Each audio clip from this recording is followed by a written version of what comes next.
الحمد لله رب العالمين، الصلاة والسلام على سيدنا رسول الله وعلى آله وأصحابه أجمعين.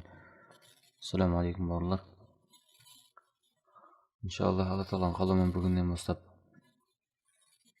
наху дәрістеріне арналған мынау екінші кітапты оқуды бастаймыз, иншалла. Бұл кітаптың аты Мулаххас Қаваидул лұғатил арабия. Бұл кітап өте әйгілі, негізі медреседе оқып жүрген жігіттердің көбісі біледі. Өте әйгілі, өте пайдалы, қысқа нұсқа айтып өтетін кітаптардан. Енді барынша жеңілдетіп түсінікті қылып бұл дәрістерді дайындауға тырысамыз, иншалла. Жалпы өте керемет кітап.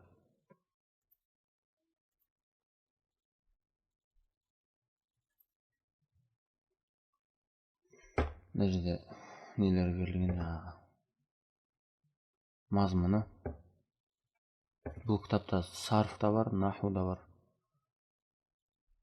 Бұл кітапта сарф және наху екеуі бірге берілген. Иншалла, мына жерден басталады. 17-ші беттен Қаваидун наху. Наху ережелері. Қаваиду сарф деген бабы бар тағы да. Тарау. Муқаддима Ақсамул калиматил арабия.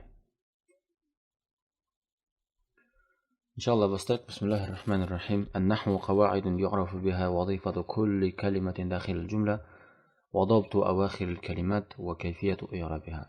Наху дегеніміз бұл ережелер дейді. Ережелер. Ю'рафу биха, бұл ережелермен білінеді. Сөйлемнің ішіндегі әрбір сөздің қызметі, сөздердің соңындағы харакаттар, дабт деген харакаттар, авахир деген. Ва кайфияту i'рабиха, және де сол сөздердің иғрабы білінеді. Иғрабының кайфияты, яғни иғрабының қандай екендігі білінеді. Ва танқасимул калиматул арабияту саласата ақсам. Араб тіліндегі сөздер үшке бөлінеді. Исм, фи'л, харф. Бірінші исм. Хуа куллу калиматин тадуллу ала инсан ау хайван ау набат ау жамат ау макан ау заман, нежде забір түспеген суретке түсіргенде. Ау сифатун ау мағна мұжарат мена заман. Исм дегеніміз ол әрбір жаңағы адам атауын, хайванның атауын, өсімдіктердің атауын, жансыз заттың атауын, немесе бір мекеннің атауын, немесе бір заманның атауын, немесе бір сифаттың атауын, немесе заманнан бір мағынаның атауын білдіретін сөздер ол есім деп аталады дейді. Түсінікті? Мысалға дейді, роджулун адамның аты, асадун хайванның аты, захратун өсімдіктің аты, хаитун жансыз заттың аты. Хаит деген жаңағы не? Стена. Ал-Қахира бұл Каир қаланың аты, Мысырдың астанасы. Шәһр ай заманның аты, мысалы. Назифун сифат, сифаттың атауы. Истиқлал заманның бір мағынасы. Истиқлал жаңағы не? Егемендік. Енді осылар, осы нәрсе есім деп аталады дейді. Адамның, бізде де қазақ тілінде бар, тау-тастың анау-мынауның атаулары деп, есім сөз. Әрі қарай. Уятамайязул исму ан гайрихи минал калимат фи аннаху. Есім сөз. Уятамайязул исму ан гайрихи минал калимати фи аннаху. Есім сөз өзінен басқа сөздерден ерекшеленеді мына нәрселермен дейді. Юмкину танвинуху. Танвин кіргізуге болады дейді. Раджулун ун, китабун ун, шаджаратун ун. Есім сөзге танвиндер кіреді. Ән ин ун деген танвиндер кіреді. Юмкин идхалу алифлам алейхи. Есім сөздерге алифлам кіретіні. Алифлам. Ар-раджул, ал-китаб, аш-шаджара деп. Юмкин идхалу харфин нида алейхи. Харф нида кіргізуге болады. Харф нида деген я деген. Я раджул, я Мухаммад, я Саид.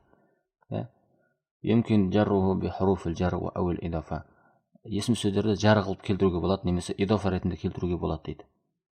Осы нәрселермен ерекшеленеді, яғни. Мысалға, аш-шаджарати деп жар қылып келтірсеңіз болады. Харф жар оңауға. Би хуруфил жар деп тұрды. Харф жарлар қосылуымен жар қылуға болады, яғни касралауға болады. Аш-шаджарати немесе ғуснус шаджарати деп идафамен келтіруге болады. Идафа деген бірнегенің бірдеңесі, мысалы.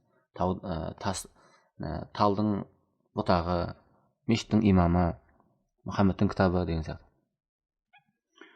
Тағы да 5-ші ерекшелігі есімнің басқа сөздерден есім сөздің басқа тәнуинмен жаңағы есім сөздің етістікпен жаңағы харфтан айырмашылығы, бесінші айырмашылығы يمكن الإسناد إليه أي الإخبار عنه. есім сөзге иснат қосуға болады, яғни одан хабар беретін. Яғни мысалға мислу әл-китабу муфидун, кітап пайдалы. Осындай идофа жаңағы иснат немесе хабар кіргізуге болады дейді есім сөзге. ويكفي أن تقبل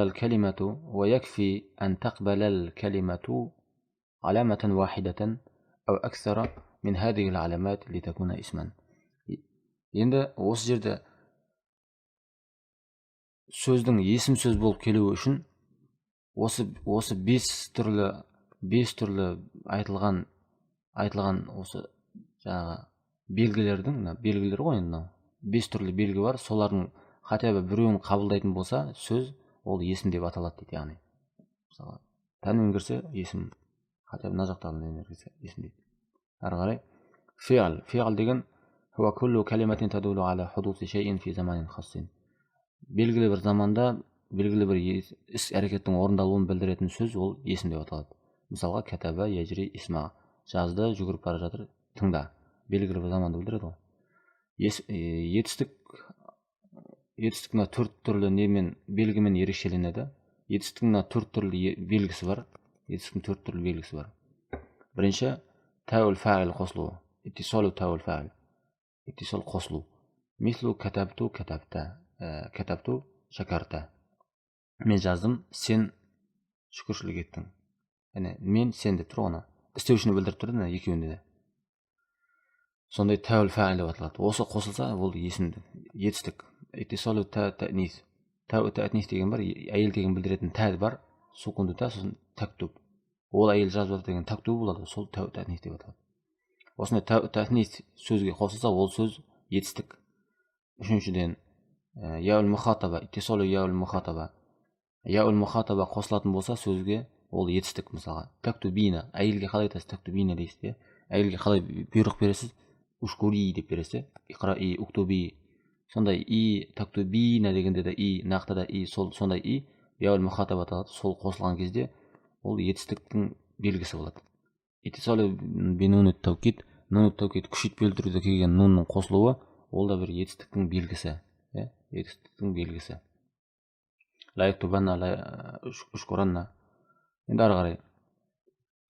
Үшіншіден харф. Есім араб тіліндегі сөздер үшке бөлінеді деді ғой. Есім фиғл харф. Үшінші бөлігі харф. Харф дегеніміз хуа күллу калиматин лайса лаха мағна илля ма ғайриха. Харф деген ол әрбір сөз өзінен басқамен қосылмайынша мағына бермейтін дейді. Өзінен басқаға қосылмайынша мағына бермейтін әрбір сөз ол харф деп аталады. Яғни мысалға мен тек қана фи десем, сіз ешқандай мағына түсінбейсіз. Филмасид десем, сіз мағына түсінесіз. Яғни өзі жекеше мағына бермейді да, басқаға қосылса мағына береді. Ән мысалға, ол да сондай. Хәл да сондай, ләм да сондай.